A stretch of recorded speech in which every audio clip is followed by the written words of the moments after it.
नमस्कार. फायनली आपण पाहतोय मीरा आणि सुधाकर बोलत असतात. त्यावेळेला तिथे निरूपा आलेली असते. निरूपा म्हणत असते, काय चाललंय तुमच्या दोघांचं? त्यावर सुधाकर म्हणत असतात, निरूपा, मीरा मला जे काही सांगते ते खरं आहे का? त्यावर निरूपा म्हणत असते, काय सांगितलंय तुमच्या मीराने तुम्हाला? त्यावर मात्र सुधाकर म्हणत असतात, निरूपा एक गोष्ट लक्षात ठेव, जर तू सत्यजितशी चुकीचं वागत असशील ना, तर माझ्यासारखा वाईट माणूस कोणच नसेल. त्यावर निरूपा म्हणत असते, तुम्ही वाईट माणूस? अहो, तुम्ही वाईट नाही तर महावाईट माणूस आहात. असं निरूपाने म्हणताच सुधाकर खूपच चिडतात. सुधाकर म्हणत असतात, निरूपा तोंड सांभाळ, काय बोलतेस तू हे? तुझं तुला तरी कळतंय का? त्यावर निरूपा म्हणत असते, मला सगळं कळतंय म्हणून तर आत्तापर्यंत गप्प आहे. तुमचं थोबाड तुमच्याच हाताने फोडून घ्यायची वेळ आणू नका. हे वाक्य म्हटल्यावर आता मीरा एकदम शॉक झालेली असते. आता मीरासमोर असं वाक्य म्हटलं गेल्याने सुधाकरांना खूपच वाईट वाटलेलं असतं आणि लाजही. सुधाकर म्हणत असतात, निरूपा आज तर तू हद्द पार केलीस. त्यावर लगेचच आता निरूपा म्हणत असते, मी मी हद्द पार केली? अहो, तुम्ही जे केलंय ते जर तुमच्या या सुनेला कळलं ना, तर तुम्हाला माहिती आहे ना काय अवस्था होईल तुमची. त्यावर मात्र आता सत्यजितच्या बापाला लगेचच कळून चुकतं की निरूपा कोणत्याही क्षणाला ते सत्य ओकेल जे कोणासमोरही यायला नाही पाहिजे. आणि अशातच आता निरूपा बोलत असते, बोला ना, सांगू का तुमच्या या लाडक्या सुनेला काय पराक्रम करून ठेवलेत ते? त्यावर मात्र आता निरूपाला शांत करत सुधाकर म्हणत असतात, हे बघ निरूपा, शांत हो, ते सगळं बोलायची गरज नाहीये. त्यावर मात्र आता नेमकं काय बोलावं हेच सत्यजितच्या वडिलांना समजत नसतं आणि निरूपा म्हणत असते, मग यापुढे ना मी काय करीन, कसं वागीन आणि मला कोणत्याही बाबतीत अडवायचं नाही. हे वाक्य ऐकल्यावर मात्र सुधाकर एकदम गप्प बसतात. अशातच आपण पाहतोय आता निरूपाने आपला मोर्चा मीराकडे वळवलेला असतो आणि निरूपा म्हणत असते, एक गोष्ट लक्षात ठेव मीरा, तुला असं वाटत असेल या घरामध्ये तुझा सासरा तुझ्या बाजूने आहे आणि तुझी साथ खंबीरपणे देईल, तर तसं होणार नाही. कारण तुझ्या सासऱ्याची एक कमजोरी मी पकडून ठेवली आहे. कधीही त्याची तंबडी आळू शकते मी. आणि अशातच आपण पाहतोय मीराला आता निरूपा पुढे असंही म्हणत असते, तुझ्या नवऱ्याला याच घरात तिळ तिळ कसं मारते मी बघ. हे वाक्य ऐकल्यावर मात्र सुधाकर म्हणत असतात, निरूपा निरूपा काय बोलतेस तू? हे शब्द जपून वापर जरा. त्यावर मात्र आता निरूपा चटकन बोलून जाते, का तुमच्या त्या अनावरस मुलासाठी मी स्वतःचा जीव असा करायचा का? काय वाईट बोलले मी? आणि अशातच आता निरूपाने म्हटलेलं असतं, सत्या तुमचा अनावरस मुलगा आहे. हे वाक्य ऐकल्यावर मात्र मीराला खूप मोठा धक्का बसतो आणि अशातच आता निरूपा तिथून निघून जाते. निरूपा निघून जायच्या वेळेला सुधाकरही पटकन तिथून निघून जातात.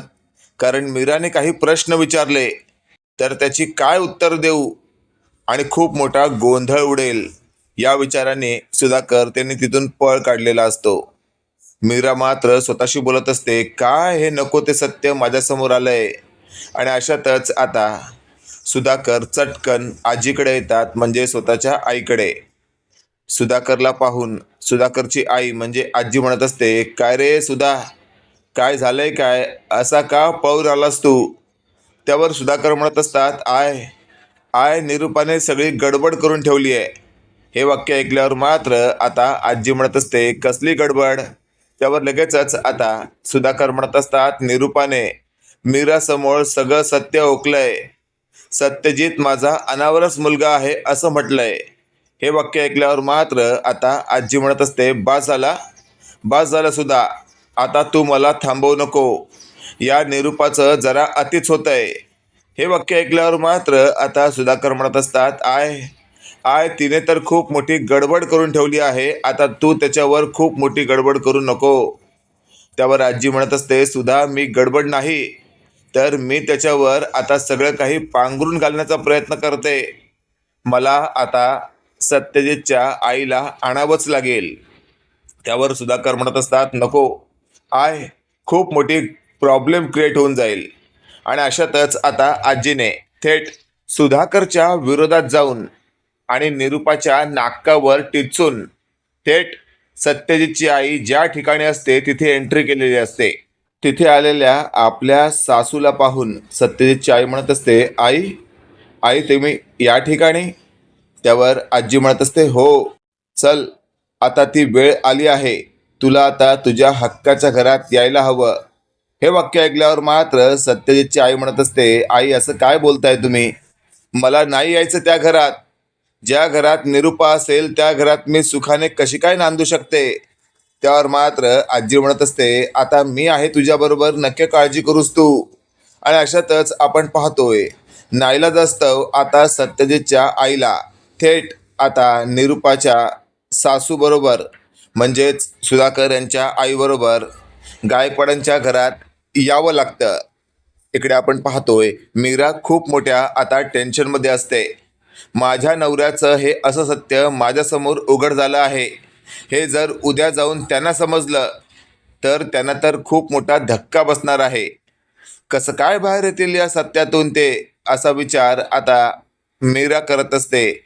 अशातच आपण पाहतोय आता मीरासमोर थोड्या वेळाने निरुपा आलेली असते आणि म्हणत असते, काय गे, मगाशी बसलेला धक्का त्यातून तू अजूनही सावरले नाहीयेस का? त्यावर मात्र मीरा काहीच बोलत नसते. आणि अशातच निरुपा म्हणत असते, बघ, विचार कर, आता हे सत्य तुला समजलं तर किती मोठा धक्का बसलाय. ज्यावेळी मला हे सत्य समजलं असेल त्यावेळी मला किती मोठा धक्का बसला असेल. त्यावर लगेचच आता मीरा म्हणत असते, पण बाईसाहेब. त्यावर निरुपा म्हणत असते, पण नाही आणि बिन नाही. या घरात फक्त आणि फक्त माझंच राज्य चालणार, तुझ्या सासऱ्याचंही नाही. त्यामुळे तू एक गोष्ट लक्षात ठेव, मी तुझ्या नवऱ्याला त्रास देणार म्हणजे देणार. कारण त्याचा आणि माझा काडी मात्र संबंध नाही आहे. माझा आणि त्याचा संबंध असेल तर फक्त त्याच्या आईशी, जिने माझ्या नवऱ्याबरोबर प्रेम करून महाचूक केली. हे वाक्य ऐकल्यावर मात्र आता नेमकं काय बोलावं मीराला समजत नसतं. अशातच आपण पाहतोय आजीने थेट आता बाहेरून दाराची बेल वाजवलेली असते. तेवढ्यात आपण पाहतोय मीरा जाऊन दार उघडते. दार उघडल्या उघडल्या समोर आजी उभी असते आणि पाठीमागे एक बाई असते. मीरा म्हणत असते, आजी, आजी, कुणीकडे गेला होतात तुम्ही? त्यावर आजी म्हणत असते, मीरा, सगळं काही आता प्रॉब्लेम सॉर्ट आऊट करण्यासाठी मला पुढचं पाऊल टाकावं लागलं आहे. हे वाक्य ऐकल्यावर मात्र पाठी असलेले निरुपा म्हणत असते, सासूबाई, काही गडबड करून ठेवू नका म्हणजे झालं. त्यावर निरुपाला दाबत आता आजीने असं म्हटलेलं असतं, एक गोष्ट लक्षात ठेव, आत्तापर्यंत बरीच अरेरावी सहन केली तुझी, पण यापुढे तुझी अरेरावी सहन करणार नाही. कारण की यापुढे या घरात सुखाने जर नांदायचं असेल तर आता माझ्या सुनेचं ऐकावं लागेल. हे वाक्य ऐकल्यावर मात्र निरुपा म्हणत असते, म्हणजे त्या सत्याच्या आईला तुम्ही या घरात आणताय की काय?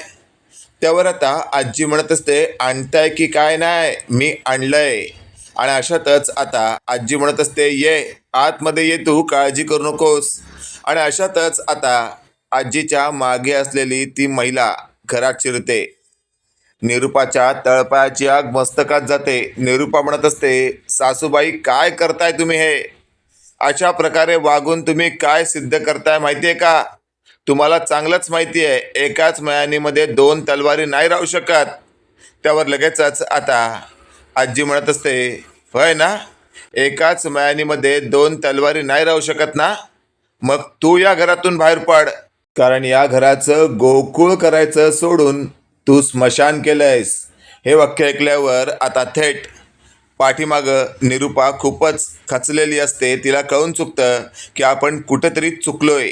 आणि अशातच आता तिथे सुधाकर यांची एंट्री झालेली असते. सुधाकर म्हणत असतात, आय, आय, काय केलंस तू? हे मी तुला म्हटलं होतं ना असलं काही करू नको.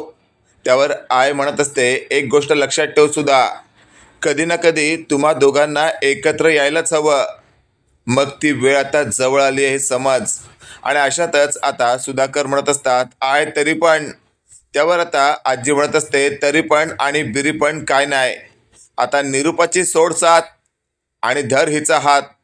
त्यावर मात्र आता आजीने सुधाकरच्या हातात सत्यजितच्या आईचा हात ठेवलेला असतो. अशातच आपण पाहतोय मीरा म्हणत असते बाबा म्हणजे या आहेत तर माझ्या नवऱ्याच्या खऱ्या आई. त्यावर सुधाकर मान डोलून हो म्हणत असतात. अशातच आपण पाहतोय थेट सत्यजितच्या आईने सुधाकर यांना विचारलेलं असतं ही ही माझ्या सत्यजितची बायको आहे. त्यावर सुधाकर मान डोलवून हो म्हणत असतात आणि तिने लगेचच येऊन मीराच्या डोक्यावर प्रेमाने गालावर प्रेमाने हात फिरवलेला असतो आणि लगेचच मीराला मिठी मारलेली असते. किती सुंदर, किती सोज्वळ आणि किती गोड आहे असं जेव्हा सत्यजितच्या आईने मीराला म्हटलेलं असतं त्यावेळेला लगेचच आता आजी म्हणत असते अगं तुझी ही सून लाखात एक आहे. खरं तर या घरची लक्ष्मी आहे ती. त्यावर मात्र आता सुधाकर म्हणत असतात आय तू जे काही केलंस ना त्यामुळे मला आता भीती वाटते. त्यावर लगेचच आता आजी म्हणत असते काळजी करू नकोस तू. तुला याच गोष्टीची काळजी असेल ना की हे घर निरूपाचं आहे आणि उद्या जर निरूपाने आपल्या सगळ्यांना घराबाहेर काढलं तर. त्यावर सुधाकर म्हणत असतात हो आहे. त्यावर लगेचच आता आजी म्हणत असते म्हणूनच मी काही पैसे जमवलेत आणि त्या पैशामध्ये आपण कुठे ना कुठे एखादं छोटंसं घर घेऊन राहूच शकतो. हे वाक्य ऐकल्यावर आता सुधाकर म्हणत असतात आय तू कसं काय केलंस सगळं. त्यावर आजी म्हणत असते मला माहिती होतं उद्या जाऊन निरूपा असलं काही करण्याची दाट शक्यता आहे. त्यामुळे मी सुरुवातीपासूनच थोडे थोडे पैसे बाजूला ठेवत होती. हे वाक्य ऐकल्यावर मात्र आता निरूपालाही खूप मोठा धक्का बसलेला असतो. इकडे आपण पाहतोय आता मीरा म्हणत असते आई आई तुम्ही आलात मला खूपच बरं वाटलं. आई प्लीज चला ना यांच्याकडे. तुम्ही यांच्याकडे आलात तर त्यांना खूप बरं वाटेल. त्यावर लगेचच आता मीरा सत्यजितबद्दल बोलत आहे हे त्याच्या आईला समजतात. त्याच्या आई म्हणत असते चल माझ्या मुलाला बघायची मला खूप इच्छा झाली आहे. आणि लगेचच आता मीराने स्वतःच्या नवऱ्याकडे स्वतःच्या खऱ्या सासूला नेलेलं असतं. सत्यजित समोर येणारी बाई सत्यजित पाहतो आणि म्हणत असतो काय ग धूमकेतू कोण आहे कोण ही बाई. त्यावर लगेचच आता मीरा म्हणत असते अहो असं काय करताय तुम्ही यांना नाही ओळखलं. त्यावर सत्यजित म्हणत असतो धूमकेतू या बाईला याआधी कधी पाहिलं असेल तर ओळखीन ना. त्यावर लगेचच आता मीरा म्हणत असते अहो असं काय करताय तुमची आई आहे ती. हे वाक्य ऐकल्यावर मात्र सत्यजित म्हणत असतो धूमकेतू काय येडबीड लागले का तुला काही काय बोलतेस. त्यावर लगेचच आपण पाहतोय मीरा म्हणत असते मी काही चुकीचं बोलत नाहीये. त्यावर सत्यजित म्हणत असतो चुकीचंच बोलते तू. माझी आई फक्त निरूपा आहे आणि निरूपाशिवाय मी इतर कोणाचा विचार नाही करणार. हे वाक्य ऐकल्यावर मात्र सत्यजितच्या खऱ्या आईला खूपच धक्का बसतो आणि अशातच आता तिच्या डोळ्यात अश्रू येतात. त्याच वेळेला आपण पाहतोय मीरा स्वतःच्या खऱ्या सासूला म्हणत असते काळजी करू नका तुम्ही. कसं आहे ना तुम्हाला तर माहिती आहे निरूपा बाईसाहेब कशा आहेत त्यांनी यांच्यावर नको तो असा एक प्रकारचा जादूटोणा केला आहे. हे वाक्य ऐकल्यावर आता मीराची खरी सासू म्हणत असते माहिती आहे मला निरूपा कोणत्या थराला जाऊ शकते हेही माहिती आहे. त्यावर मीरा म्हणत असते हो ना मग थोडा वेळ द्या यांना त्यांच्या जादूटोण्यातून मला मुक्त करू दे.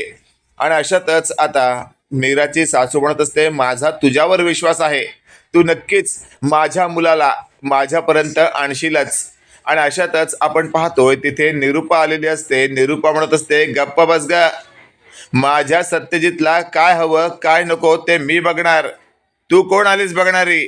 आणि अशातच आता निरूपा म्हणत असते सत्या खरं खरं सांग मी तुला जेवण भरवलं तर चालेल ना. त्यावर सत्यजित म्हणत असतो आय तू मला जेवण भरवलं तर चालणार आहे कारण तू माझी आई आहे ना. त्यावर निरूपा म्हणत असते हो मीच तुझी आई आहे इथे दुसरी तिसरी कोण आलेली तुझी आई नाही हे लक्षात ठेव. त्यावर मात्र आता सत्यजित म्हणत असतो अगं लक्षात काय ठेवायचं तूच माझी आई, तूच माझी आई असं म्हणताच आता मीरा स्वतःच्या सासूला म्हणत असते, तुम्ही मला थोडा वेळ द्या, लवकरात लवकर अशी परिस्थिती निर्माण करीन ना की या निरूपाची चांगलीच पळताभुई करीन. त्यावर लगेचच आपण पाहतोय आता आजी सुधाकरला म्हणत असते, आता तरी तुला बोललं गेलं पाहिजे, सत्यजितला सांग त्याची खरी आई कोण आहे.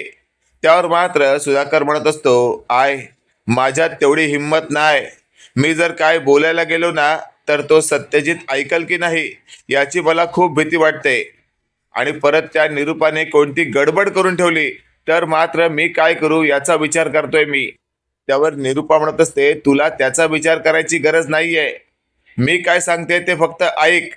सत्यजितला जाऊन सांग की त्याची खरी आई निरूपा नाही तर ही मालती आहे. हे वाक्य ऐकल्यावर मात्र आता सुधाकर म्हणत असतो, ठीक आहे आई, तू सांगते त्याप्रमाणे करायचा प्रयत्न करतो, पण एक गोष्ट लक्षात ठेव, जर काही गडबड झाली तर. त्यावर लगेचच आता आजी म्हणत असते, मी आहे, तू आहेस, मीरा आहे आणि मालती आहे, आपण चौघं मिळून सगळं सांभाळून घेऊ.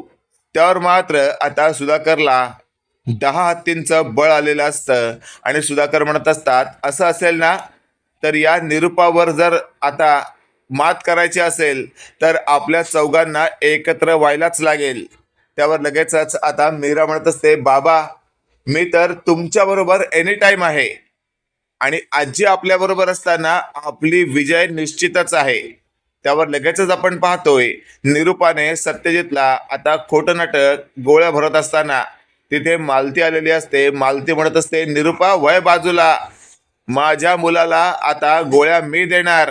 त्यावर मात्र निरूपा म्हणत असते, अगं ए मालते, तुझ्याकडून तो गोळ्या का घेईल, तू काय त्याची खरी आई आहे का. त्यावर लगेचच आता सुधाकर येतात आणि म्हणत असतात, निरूपा तुलाही माहिती आहे सत्यजितची खरी आई मालती आहे, तू नाही, त्यामुळेच तर तो तुला निरूपा निरूपा इतकी वर्ष म्हणत होता, पण काल परवापासून तू त्याच्यावर प्रेमाचा वर्षाव काय करतेस, कारण तुला कळून चुकलं तुझा बबड्या नालायक आहे, म्हातारपणी तुला पोचणार नाही, मग सत्यजितच्या माध्यमातून म्हातारपणाची काठी तयार करतेस तू.